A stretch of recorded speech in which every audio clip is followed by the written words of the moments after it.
हाय।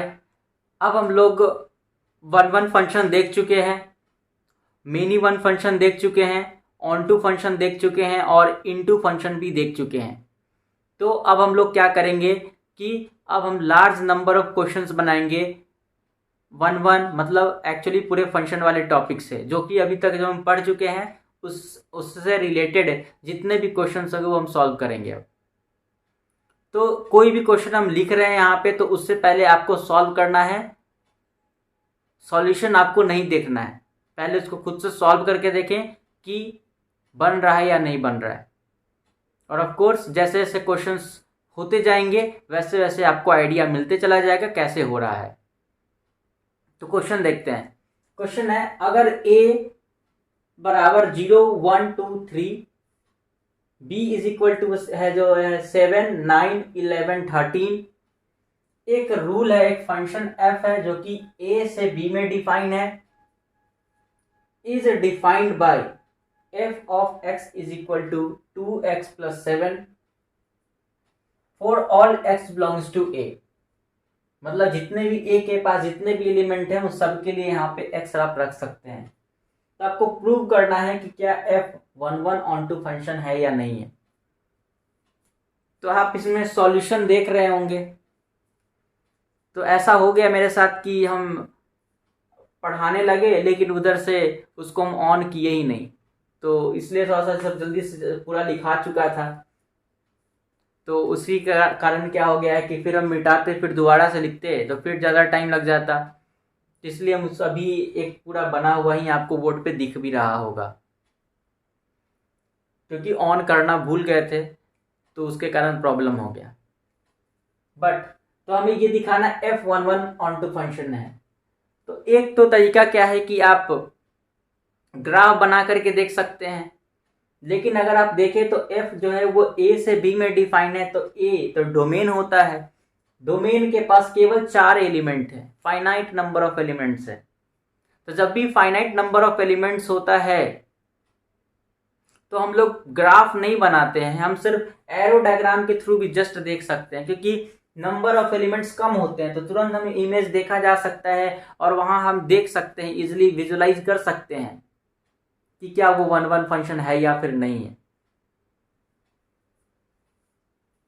तो हमने क्या किया, ए को पहले ए के जितने भी एलिमेंट थे उनको हम डिपिक्ट कर दिए, यहां पर भी उस पॉइंट को डिपिक्ट कर दिए। तो ये हमारे पास हो गया 0 1 2 3, ये हो गया 7 9 11 13।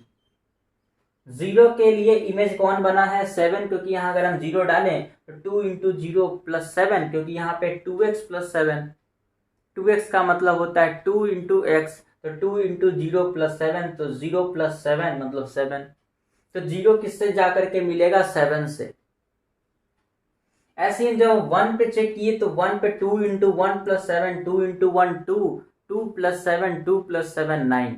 तो 1 का इमेज कौन है 9, तो 1 किससे जाकर के मिलेगा 9 से। वैसे ही 2 जब डाल के देखे तो एफ ऑफ 2 निकाले तो 2 इंटू 2 प्लस 7, 2 2 जा 4, 4 प्लस 7, 4 प्लस 7 11, तो 2 किससे जाकर के मिलेगा 11 से। और जब मैं 3 पे देखा तो 2 इंटू 3 प्लस 7, तो 6 प्लस 7 तो 13, तो 3 पे वैल्यू कितना मिला 13। तो एफ जो हो गया वो 1 1 और ऑन टू दोनों हो गया। क्यों, क्योंकि यहाँ पे एक के कॉरस्पॉन्डिंग एक है तो 1 1 हो गया। ऑन टू का मतलब जो रेंज है 7 9 11 13 वो को डोमेन की इक्वल हो गया, तो रेंज जो है वो को डोमेन की इक्वल है, इसलिए एफ हमारे पास 1 1 ऑन टू है। इसको आप जल्दी से लिख करके और खत्म करें। Question number 2। Question number 2,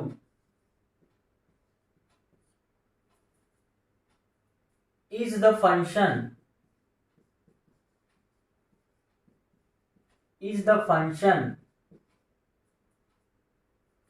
f such that natural number to natural number,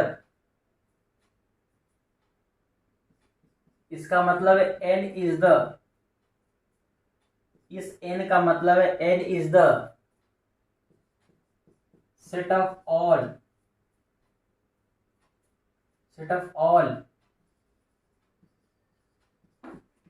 natural number. Defined by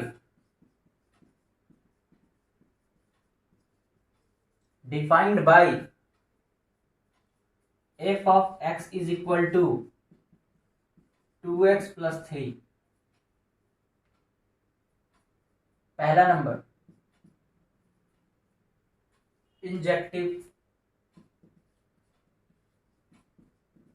injective का मतलब होता है 1 1, और दूसरा आपको चेक करना है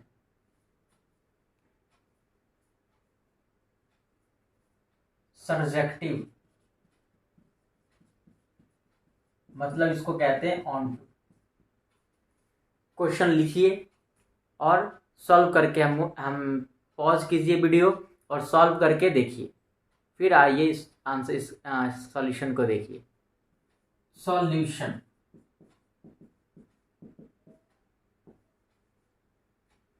नंबर 1 पे चेक करना है इंजेक्टिव चेक करने का क्या तरीका था कि आपको मान के चलना है कि f ऑफ x1, आपको मान के ये चलना है कि f ऑफ x1 बराबर है f ऑफ x2 के, और आपको ये दिखाना है कि जो x1 है वो x2 के क्या है, इक्वल है। अगर f ऑफ x1 मान के चलते हैं f ऑफ x2 के बराबर, और आप सॉल्व करते हैं यहाँ पे आपको ये पता चलता है कि x1 is equal to x2 आ गया, तो हम कह सकते हैं कि वो फंक्शन 1 1 है। और अगर x1 x2 के इक्वल नहीं आया तो हम कहेंगे वो मेनी 1 है। तो हम इसको सॉल्व करते हैं। तो पहले लेट ये जो x1 और x2 जो आप 2 पॉइंट उठाएंगे, ये दोनों पॉइंट कहां से लाएंगे आप, डोमेन से, क्योंकि ये x1 x2 जो फंक्शन के अंदर रखा जा रहा है, तो फंक्शन अपना वैल्यू किस पे देता है, तो डोमेन पर अपना वैल्यू देता है। तो जो आपने 2 पॉइंट जो फंक्शन में फीड करने वाले हैं वो x1 और x2 डोमेन से आना चाहिए। तो इस फंक्शन का डोमेन क्या है, नेचुरल नंबर है। तो हम x1 और x2 2 पॉइंट है, पता नहीं कैसा पॉइंट है, लेकिन हमने 2 पॉइंट उठाया x1 और x2, जो कि भाई नेचुरल नंबर से आया है। अगर x1 x2 2 पॉइंट हम नेचुरल नंबर से उठाएं और ऐसे उठाएं सच दैट हमने वो दोनों पॉइंट ऐसे उठाया है कि उस x1 पे जो वैल्यू आ रहा है फंक्शन का और उस x2 पे जो आ रहा है फंक्शन का वैल्यू, उस x2 पे जो फंक्शन का वैल्यू आ रहा है दोनों इक्वल है। हमने 2 पॉइंट ऐसे उठाए हैं, और अब हमें ये देखना है कि जो x1 पे जो फंक्शन का वैल्यू आया है और x2 पे जो फंक्शन का वैल्यू आया है, अगर वो दोनों वैल्यू बराबर हैं तो हमें ये चेक करना है कि क्या उस केस में क्या वो दोनों पॉइंट सेम हो जाएंगे, क्या वो दोनों पॉइंट डिफरेंट हो जाएंगे क्या। अगर वो दोनों के दोनों पॉइंट सेम हो जाएंगे तो कहेंगे कि वो फंक्शन 1 1 है, और अगर वो दोनों के दोनों पॉइंट डिफरेंट हो जाएंगे तो हम कह देंगे फंक्शन मेनी 1 है। क्यों, क्योंकि अलग अलग पॉइंट पे एक वैल्यू आ रहा होगा, इसलिए मेनी 1 है। और अगर सेम आ गया तो मतलब सेम ही पॉइंट पे सेम वैल्यू दिया है, तो बिल्कुल 1 1 है, मतलब 1 के कॉरस्पॉन्डिंग 1 है। मतलब अगर कोई 2 पॉइंट उठाएं और दोनों पॉइंट का इमेज बराबर है और सॉल्व करने पे हमें पता चला कि वो खुद x1 x2 के बराबर है, तो इससे हम मेरे को ये कंक्लूजन आता है कि वो दोनों पॉइंट डिफरेंट पॉइंट नहीं है बल्कि सेम पॉइंट है अगर x1 x2 के बराबर है, तो विच मीन्स 1 1 हो गया यहाँ पे। तो f of x1 is equal to f of x2। f of x का मतलब क्या था, f ऑफ x का मतलब था 2x प्लस 3। तो हम x1 डालेंगे यहाँ पे तो हो जाएगा 2x1, क्योंकि हम x की जगह पे x1 लिख रहे हैं, 2x1 plus 3 which is equal to f of x2। तो f ऑफ x2 हो जाएगा 2x2 प्लस 3।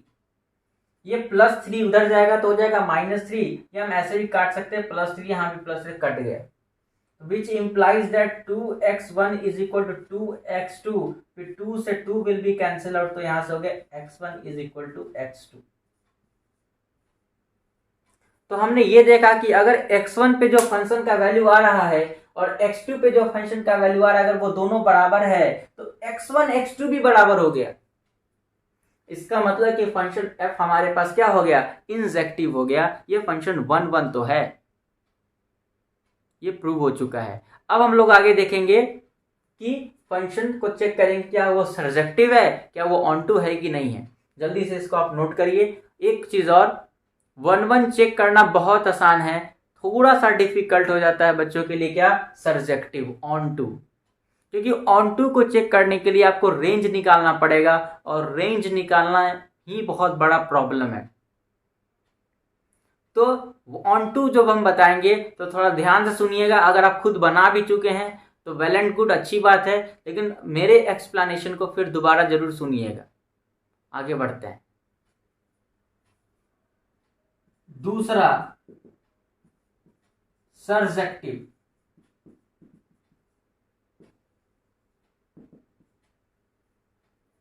सर्जेक्टिव के लिए हमें रेंज निकालना पड़ेगा और फिर उसका हम कंपैरिजन करेंगे विद कोडोमेन। तो हमारे पास जो फंक्शन दिया हुआ है, फंक्शन दिया है f of x is equal to 2x plus 3। f of x का मतलब होता है y is equal to 2x plus 3।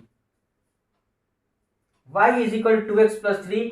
तो जब आपको रेंज निकालना होगा, यहाँ पे एक्सप्रेशन y x के टर्म में दिया हुआ है, जब आपको रेंज निकालना होगा तो x को एक्सप्रेस करना है इन टर्म्स ऑफ y। एक बार और कह रहे हैं, अगर आपको रेंज निकालना है तो यहाँ पे y जो x के टर्म में एक्सप्रेस है, लेकिन आपको रेंज निकालते टाइम पे x को y के टर्म में एक्सप्रेस करना होगा। तो यहाँ से x बराबर निकाला जाए तो यहाँ से x बराबर हो जाएगा, यहाँ हम पहले लिख रहे थे, ये प्लस 3 इधर आ जाएगा तो y minus 3 is equal to 2x। तो यहाँ से x इज इक्वल टू हो जाएगा y माइनस 3/2। ये हमारे पास x का वैल्यू आया।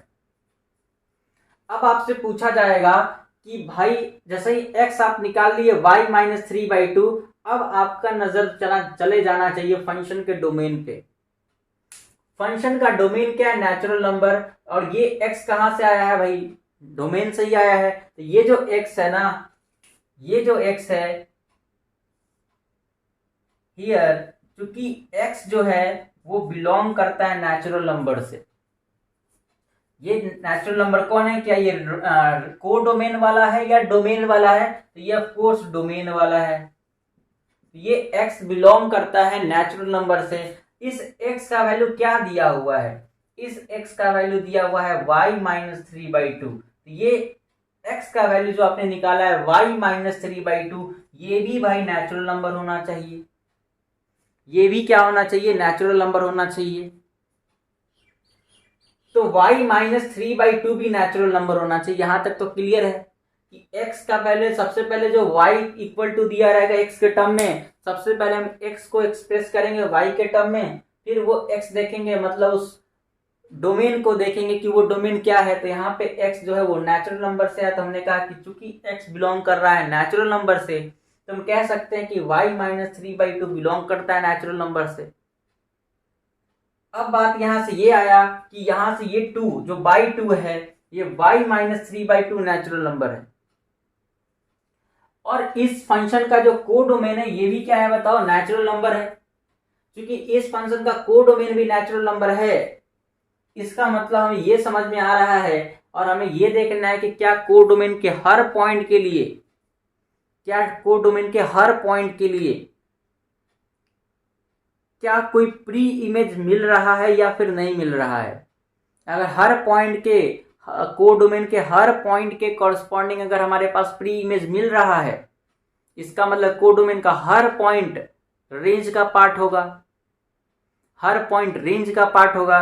तो हम यहां से कहते हैं कि चूंकि हमारे पास जो को डोमेन है वो नेचुरल नंबर है, तो y माइनस 3/2 नेचुरल नंबर आएगा। लेकिन ये y अगर देखा जाए, ये y माइनस 3/2 कहा गया नेचुरल नंबर है। लेकिन अगर y का value,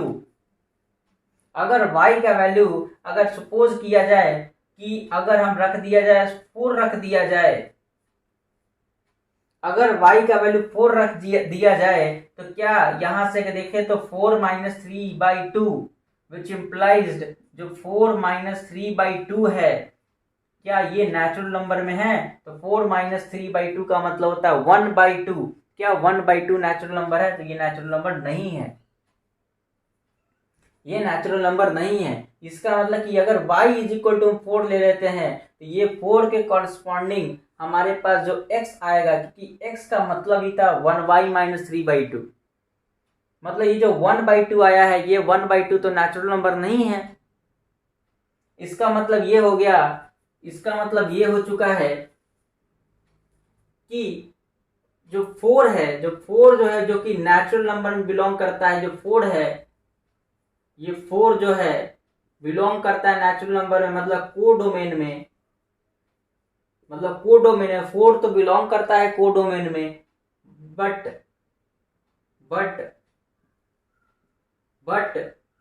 there is no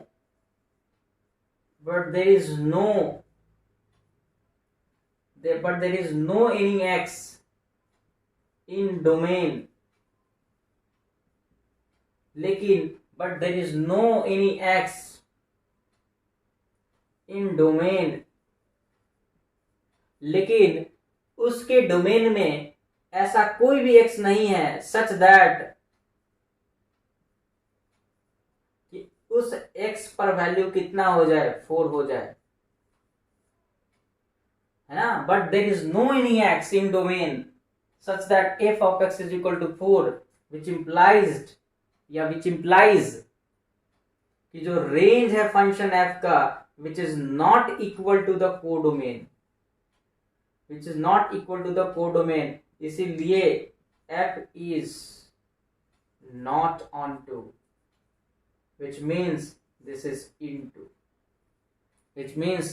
into, क्योंकि कोडोमेन के पास एक ऐसा एलिमेंट हमारे पास 4 है, और भी ऐसे सारे एलिमेंट्स हो सकते हैं, और आप कोई और भी y खोजा जा सकता है, जैसे 5 भी खोजा जा सकता है, 5 माइनस 3 1/2, तो आप ये भी रख सकते हैं 5 माइनस 3/2, तो 5 माइनस 3 तो 2/2 तो हो सकता है। 6 रखा जा सकता है, 6 माइनस 3 3/2 तो ये हो सकता है। तो y के पास, कोडोमेन के पास कुछ ऐसे एलिमेंट है जिनका प्री इमेज एग्जिस्ट ही नहीं कर रहा है, तो उस केस में फंक्शन f जो हो जाएगा वो इनटू हो जाएगा। तो अब हम लोग नेक्स्ट क्वेश्चन के पास चलते हैं और उसको हम लोग सॉल्व करके देखते हैं।